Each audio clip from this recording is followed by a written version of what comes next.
What's up, everybody? It's Maddie. You're at my kitchen table. We're not having dinner. We're gonna make arrows. It's kind of on the late side. It's 8 o'clock at night. I got a delivery in the mail a couple hours ago. I got some Easton SuperDrives.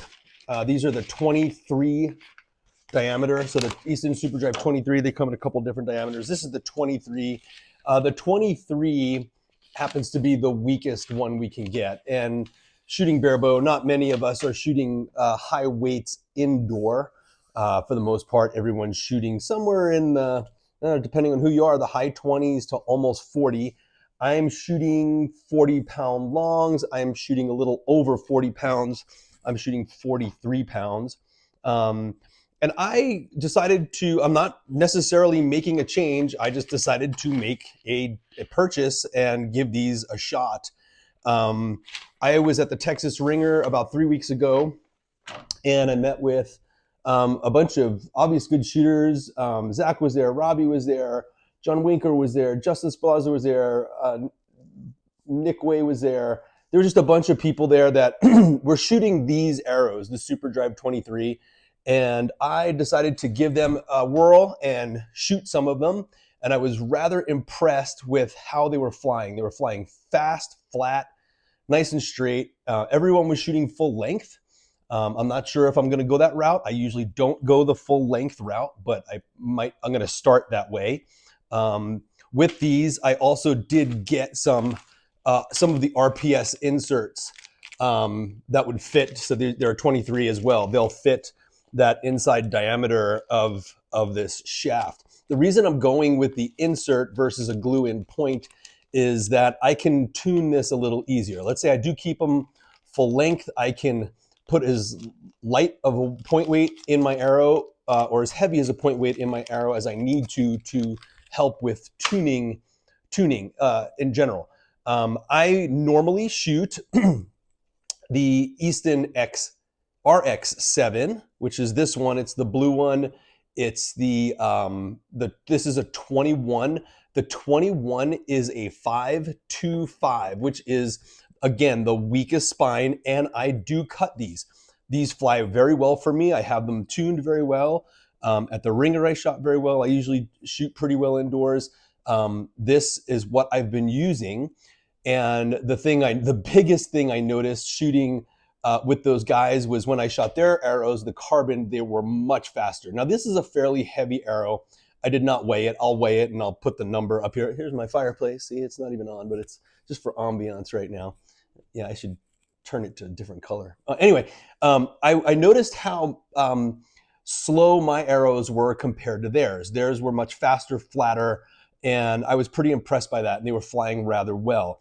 I also do shoot the X7 Eclipse. I've been shooting these for a very long time as well. I am, a lot of people are, I wouldn't say turned off by the X7 Eclipse. They just think it's a cheap arrow. And it is relatively inexpensive, but it's not cheap in its performance. It does very well. I can shoot this particular arrow, which is a 1914. It's kind of on the flimsier side. Again, cut 30 inches end to end. Aluminum to aluminum. I do cut them, and then I will point load the weight as I need it. And also, if you know me and you do know my wife, she shoots these as well. She shoots these primarily. And again, I flounder between using these and the RX7s. It's just a matter of what I get to tune better. And like I said, now I want to give the SuperDrives a chance. So the SuperDrives, again, these are fully packaged. Obviously, I have not opened them yet. They're 100% carbon, whereas these other two options are 100% aluminum. There's zero carbon in them. The difference is, real quick, with price, these are $180 a dozen. It's not cheap, but here's the awesome thing about indoor arrows. This is not a joke. I have been using these particular Eclipse arrows for 4 years. These same exact ones. We shoot them into foam at 18 meters or 20 yards. They don't get damaged. If you do, you break a knock or maybe a bushing, or maybe if you're lucky enough, you Robin Hood one. But here's the deal with these. For a dozen of these, it's $130 for a dozen, and they last you years and years and years. So the value is there. They're very consistent with their spine around the entire diameter or circumference of the arrow. Unlike a carbon, you might find a different spine in different portions of the arrow. I can explain that in a different video.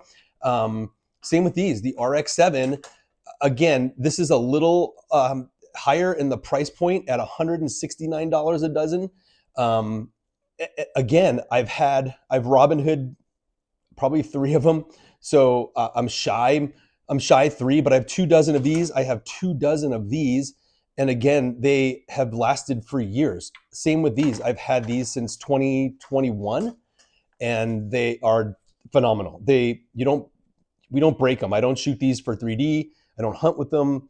I mean, we literally just shoot these into foam at close distance, and they've lasted forever. They're dead straight. Their spine is perfect throughout the whole entire circumference of the arrow. So again, RX-7, Easton RX-7, these come in 21, 22, and 23. These are the 21s. The higher the number, the stiffer they are. If you're going to go stiff, you got to keep some length in the arrow and heavy point weight on the end to kind of get that thing to flex the way you need it to. But you're talking $14 an arrow. That's really not that bad in the grand scheme of things over time. At these at $130 for a dozen, you're looking at $11.50 an arrow. And this is on Lancaster. So currently Lancaster, this is early on the first week of October 2025. These are the current prices for these particular arrows right now. Again, RX-7s, X7s, they're both very, very worth it. Okay, so back onto the carbons. So I got my hands on, again, on Lancaster, the SuperDrive 23s are $180 a dozen. So again, on a little higher on the price point end, but again, these technically should last me, I don't even know, 10 years, a very long time. So again, for what you're buying over time, this is it's an investment in my eyes. The sooner you buy them, I mean, all the prices on everything go up over time, right? So for $180 on Lancaster right now, that's what these are going for. And this is what we're gonna make today. Now, here's the other twist to what I'm doing. Usually I will fletch these with or on my Bitzenberger jigs. I happen to have 7 Bitzenberger jigs. I've collected them over the years. I've either bought them new or used. I get gift cards for some things. And when I first started buying the Bitzenberger jig, I think it was $50. That just tells you how old I am. Because now they're more than double that. Right now, so I just looked on Lancaster, they are on sale for $99. That's a good deal. $99 for that jig is pretty good. They're normally $110.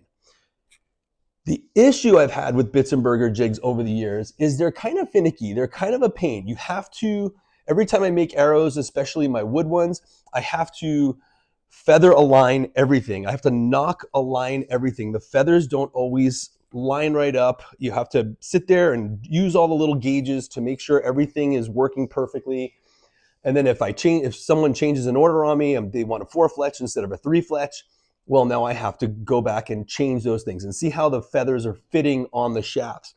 If you watched any of my wood arrow making videos, you will know that I don't glue the nocks on until the very end.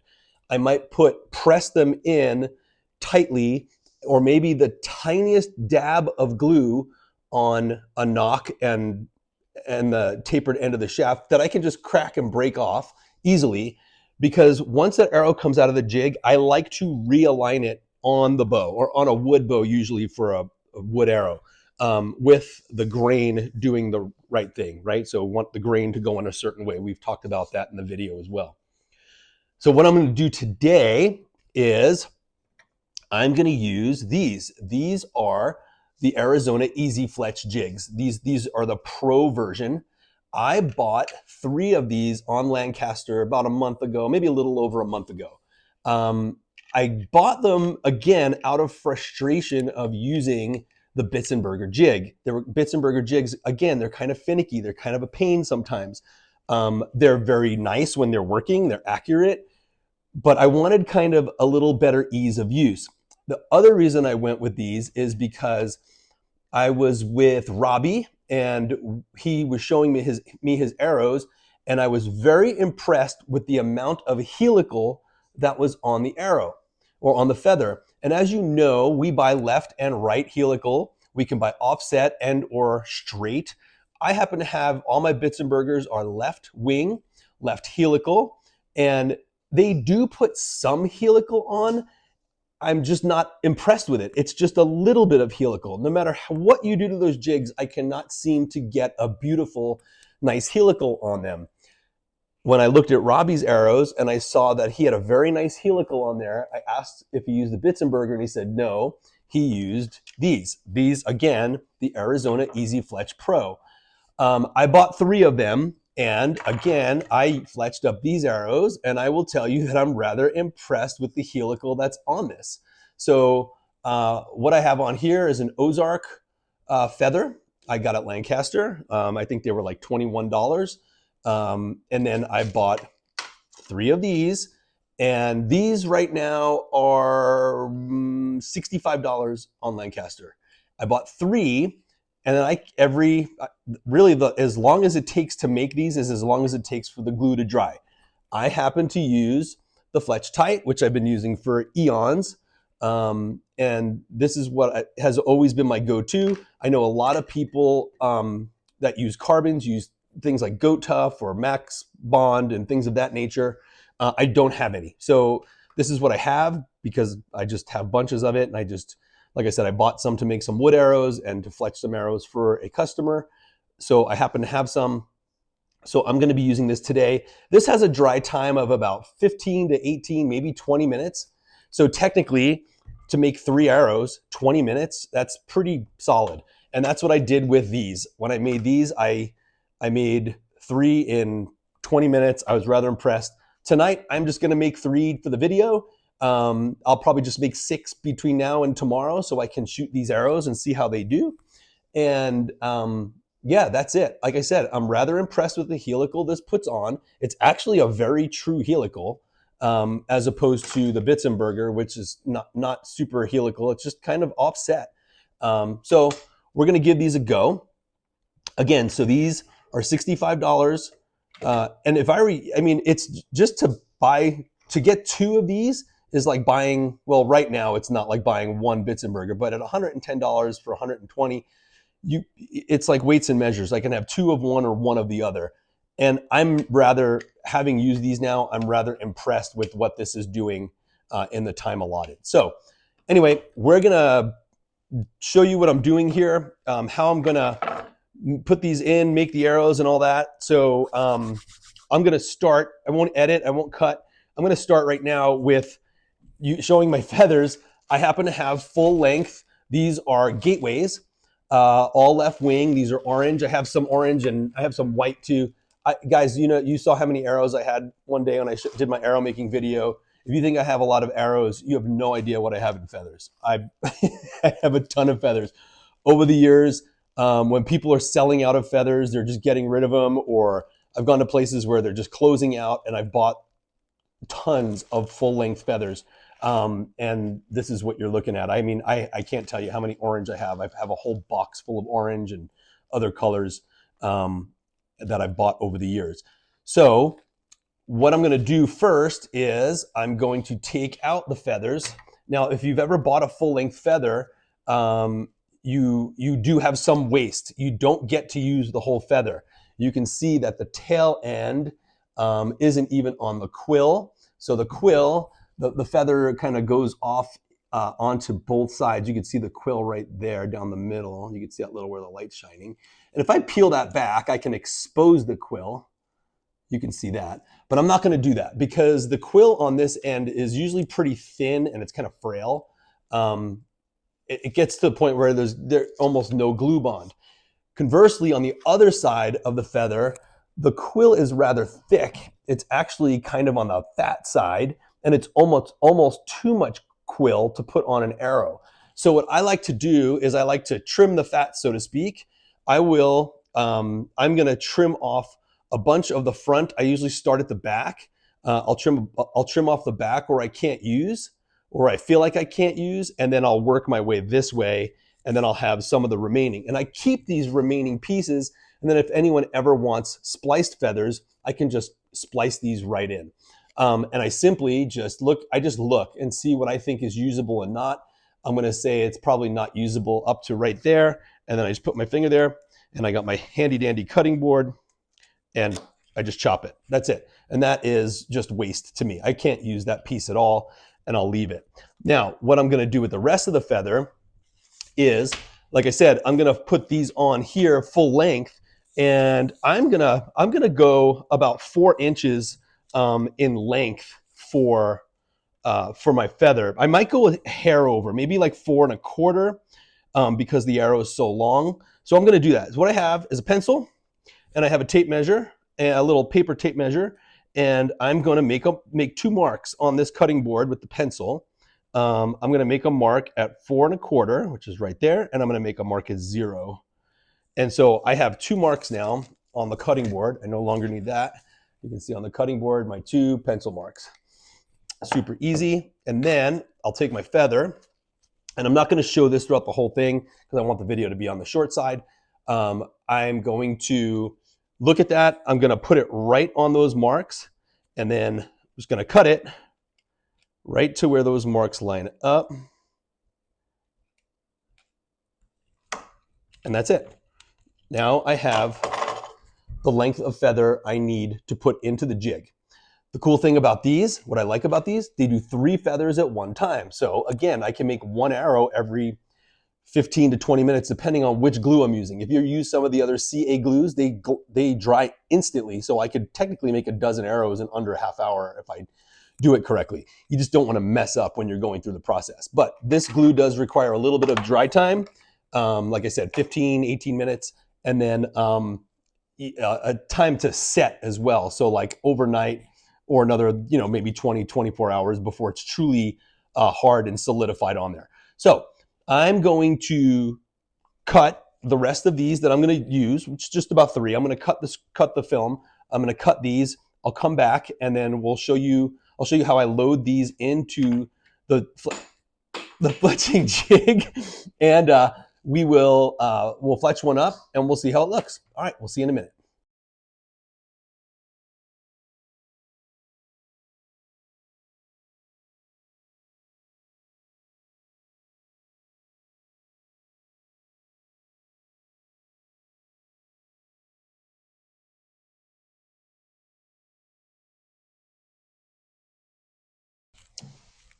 Okay, guys, I'm back. I just chopped up a bunch of feathers to roughly 4 1/4 inches is what I'm going to be using. I did some white, I did some orange. I'm pretty sure the white are True Flight. They're a little different. They're thinner in texture. I mean, I can see through them. I really don't care for that. They're kind of on the flimsy side. They might not have as good of a durability as the gateway I have here. They're definitely denser. I'm sure the dye does something to that too. But these are definitely, I can literally see this color of my skin through them. You can see that probably in the video. They're that thin. I really don't care for that. But I do want to make orange and white. I'll make the white as my cock feather or my odd feather. I don't have very many of these particular ones, but I have enough to make the batch. Worst case scenario, they don't work. I will just peel them off and then put a different orange one on there in place. Okay, so before we get started actually doing this, we're gonna open this package. This has actually a tear thing. Don't need the scissors. Tear them, pull one out for you guys to see. These are really long. I'm guessing these are 33 and change. I'd have to look. Don't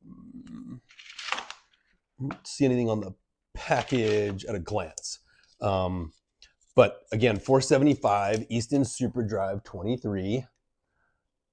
There you go. Pretty cool. They're on the fat side. These are the thickest shafts I've used to date. The 21s being the largest I've used, and I don't think 21 is very large at all. But yeah, compared to the 23, there's definitely a diameter difference there. So again, I'll have to make those work, not a problem. Like I said, I got inserts, so I'll have to buy screw-in points, which are easily had as well. So anyway, that being said, here's a couple of the arrows. Now, I can't just stick these right into the Arizona Easy Fletch. What I have to do first is put a knock in or on. Now, also, I do have, and these, I don't need scissors with these either, but I'm going to cut them anyway, kind of a pain in the butt. These are the bushing that goes on the knock end of the arrow. So as you guys know, the nocks, which I have in front of me as well, I'm going to use the 3D Super Knock at first and see how they work. There's a million different types of knocks you can use. I've always had decent luck with these. The Super Knock, it's, again, Easton product. These are probably, I don't know, I want to say 12 or 13 bucks at Lancaster. Same with the bushings. They're probably like another, maybe these might be as much as $24 a dozen. I'm not certain of that, because they've made some changes to these over the years. Easton took these away and they're going to bring them back, as far as I've learned. But anyway, on the knock end, these go in. It's the bushing for the knock end, and then you put the knock in the bushing. So sometimes it's not that easy. Here's what's happened in this particular one, which I don't really care for. This bushing is loose in there, so easy in, very easy in, which I don't like because it's easy out. So what I'm going to end up having to do is put glue on the bushing. I will use the Cool Melt to do that, which is the blue glue that you heat up and put in. I don't like to use the crazy glue because it's kind of permanent, and if I do hit this and I get like a Robin Hood or I break that bushing, well then I have to damage the arrow to get it out. I don't want to do that. So I will put blue glue in these. Just curious, I'll just put these in just to see how they fit. Just do another one. They should all pretty much go in the same way. That one's a little tighter, and I'm okay with how tight that went in. So maybe I'll just put this one aside. They don't all usually need the glue. Just sometimes the inner diameter is a little, see, this one's a little on the tough side. That one's hard to push in. And that's the way I want it. I want it difficult to seat. So that very loose one, I will just keep aside. I actually just realized I put that in the wrong end. That's okay. So here's another one. It's in the right end. And again, difficult to put in. I'm okay with that. Here's another one. Let's just curious. We'll just see what they're like, and then I'll just kind of cut this. Okay, they're difficult to go in. That's the way I like. So I had this one here. Like I said, it was loose going in, loose coming out. I don't care for that. I would rather just have it snug. Now, when they're snug, you don't have to glue them. That's a little on the loose side too. When they're snug, you don't have to glue them. And I prefer it that way. Now, here's the other twist. Let's see, give this one more shot. Yeah, a little on the loose. It could be the insert, actually. It could be the bushing that's actually not doing well here. No, they're all kind of loose. Okay, so now to put the knock in, sometimes these can be quite difficult to get in. So here's a little trick. You can sit there and try to muscle it in, which is, okay, go for it. But Easton always sends with their knocks, and most companies do, if I can get it out of here, this little gadget, which the knock sits in, and it helps you seat it and then helps you index it. But even a cooler little trick is if you take a little bowstring wax, and I got this old bowstring wax that I've got here, try to get that up, and what you do is you put a little wax on it, on the knock, and then it helps go into place a little easier, and it helps to come out. Look at that, I'm pushing it right in and twisting as I go. I don't even need the knock tool.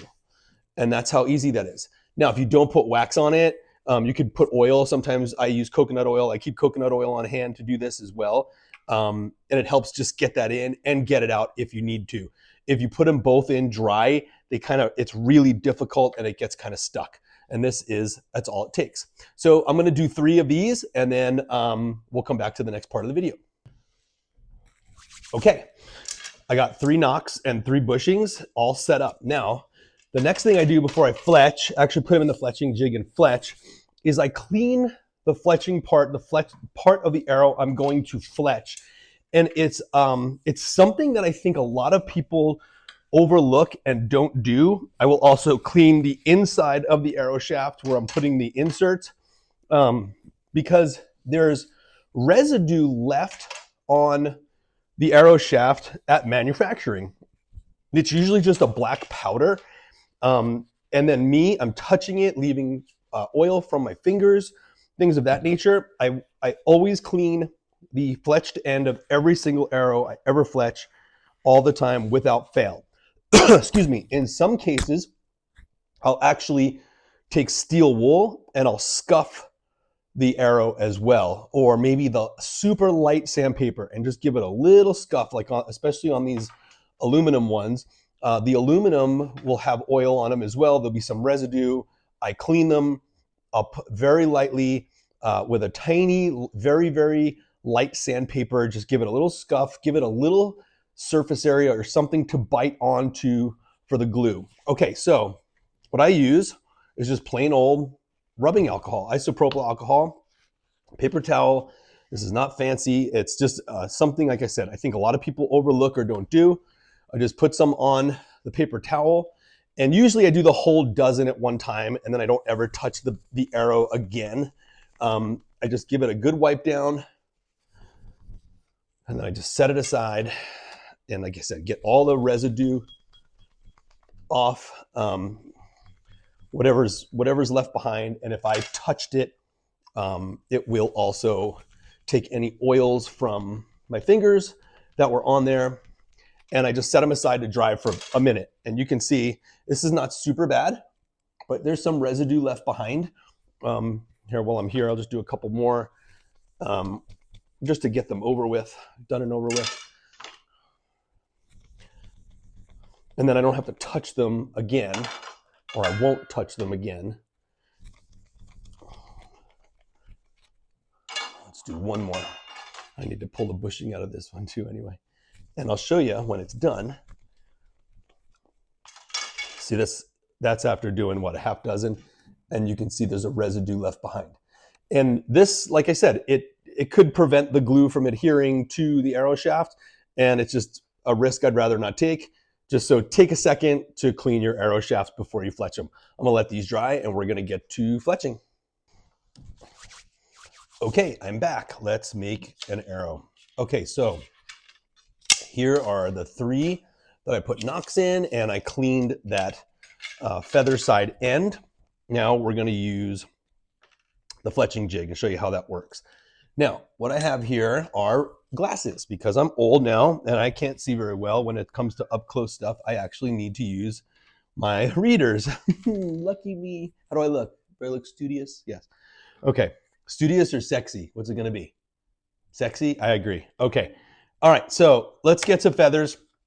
We'll make one, and we'll cut the video until we take it out of the jig. Now, so what we have with this Arizona Easy Fletch, the way this works is a spring in here, and then you push and twist, and what that does is it releases the arms.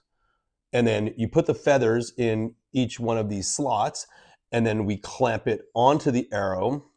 And this comes with another grommet. You'd ride on top of the shaft, and it would lock this into place. And then we will actually push that back and set it back, and it sets the feathers onto the arrow shaft, and that lock this kind of cap holds it in place. The cool thing is there's 1 odd and 2 the same. You can see there's like a khaki color and then 2 green. So the 2 green would be, if I'm going to do 2 orange and 1 white, we were going to do it that respectively. So we'll open it up. I'm going to put in the slot. You can see they're slotted, right? You can see that. Okay. I'm going to put them into there. And again, these are full length and they work just fine. I'm going to seat it in. And this is kind of the weird thing about this particular jig. It doesn't clamp it, right? So it kind of floats and rides. You can see that because of the extreme helical of the feather. It wants to do its thing. And that's the one thing I really don't care for about these, is that it doesn't hold the feather in place. And then anyway, this one should go in just fine. It's a little on the straighter side.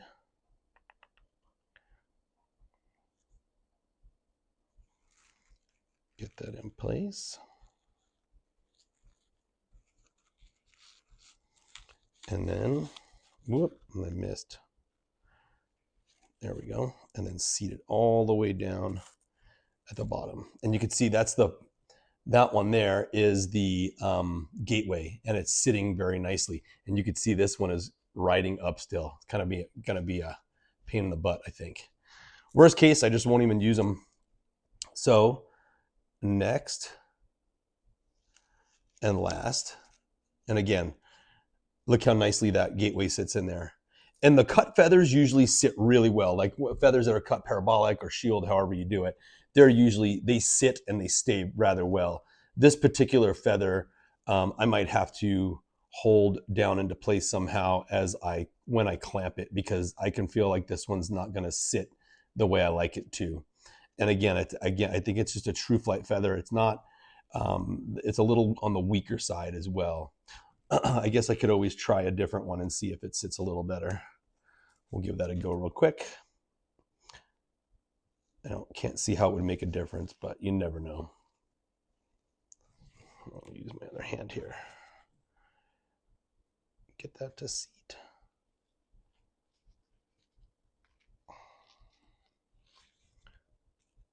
Yeah. So that one sat a little better. So I'll be able to manage that. Okay.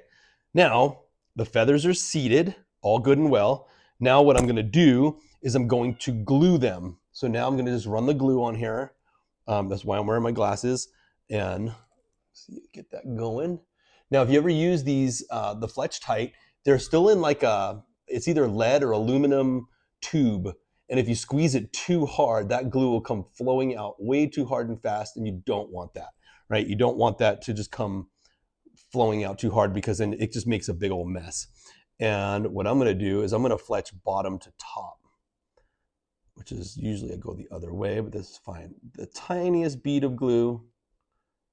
I'll probably speed through this on the video. This takes a minute. Okay, there's one. Let's see, if you squeeze it too much, it'll just overrun. And I'm not even squeezing it now. It's just coming out on its own.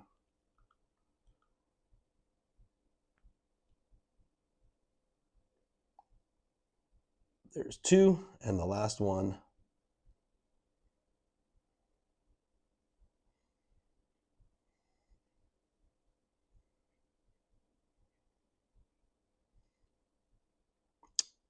If you guys use other glues, like I mentioned earlier, regular CA glue or Goat Tough or Max Fletch, any of those, let me know what you think.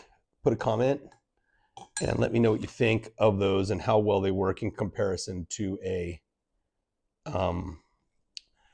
the Fletch Tight product.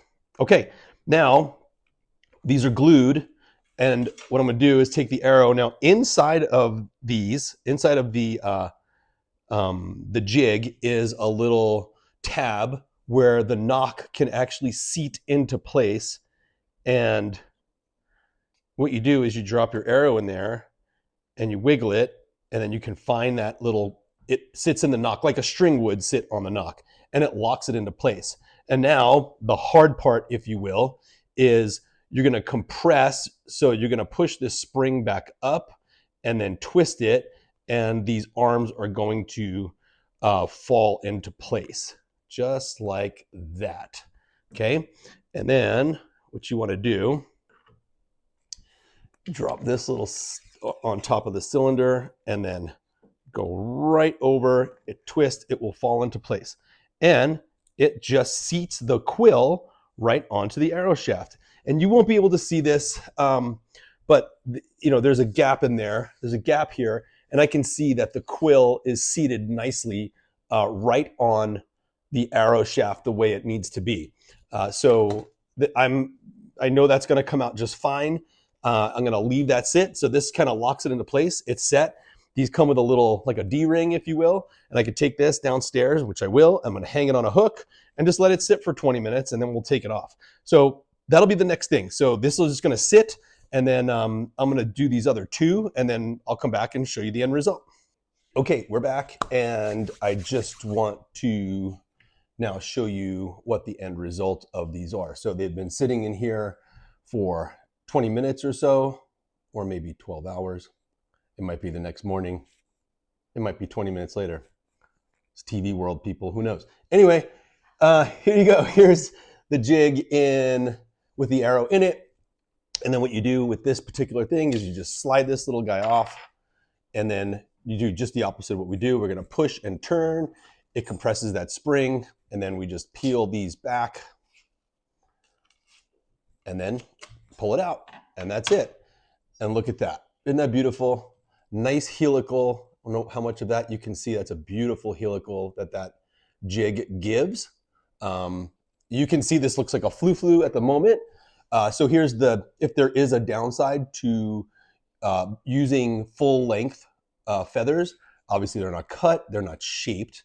You saw me cut these myself, very easy with just a razor blade, but then you have to shape them. So in the case that I happen to have two feather burners. If you're not familiar with a feather burner, you have a wire, runs electricity through it, and it gets very hot, and then it literally cuts this stuff like a hot knife through butter. It just cuts it right into any shape you want. That's what I like about the feather burner. I can literally make, pick, design anything I can come up with in my head and make that feather that particular shape. So I will do that today, later on at some point, and pick a shape, pick a design, and then do the whole entire dozen that way. Maybe something like a parabolic, nothing crazy, or a shield cut. I just happen to like them. I don't know how much relevance there is to shapes. I do know some make noise more than others. But whatever the case may be, you need to shape your feathers if you're going to use full length. Some people also buy feather choppers. A chopper has already, it's a wire cut into a particular shape, and then you just put the feather in there, hit it with a hammer, and the feather comes out in that particular shape. Those work great. You need quite a bit of them. The blades do go dull as well because you're hitting a piece of wood. So it kind of dulls down over time. I happen to like the feather burner. They're a little on the expensive side, but the nice thing is they last forever. I mean, I bet the feather burner I have is probably 30 plus years old. And I actually have a custom made feather burner as well, which is kind of cool. So I have those at my disposal. Anyway, long story short, I know it's too late. This is, again, the Arizona Easy Fletch Pro. And I really like this jig, guys. It's for what it costs, you can't beat it. Makes a beautiful helical, puts a beautiful helical on these feathers, and like I said, quick and easy. And this is what we're doing for my indoor this year. I'm just going to use these, and I'm very happy with them.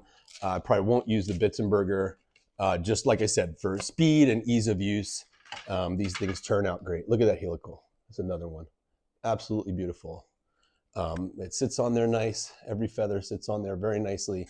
Like I said, the only thing I had an issue with were these white feathers. Hit and miss. We'll see. We'll see how that works out, if I like them or not. They're kind of weak in my opinion. They're kind of flimsy. So I don't know. We'll see if I keep them. But anyway, that's it. All this stuff can be bought on Lancaster Archery Supply. And that's where I go there. I go there for all the things I need for the most part.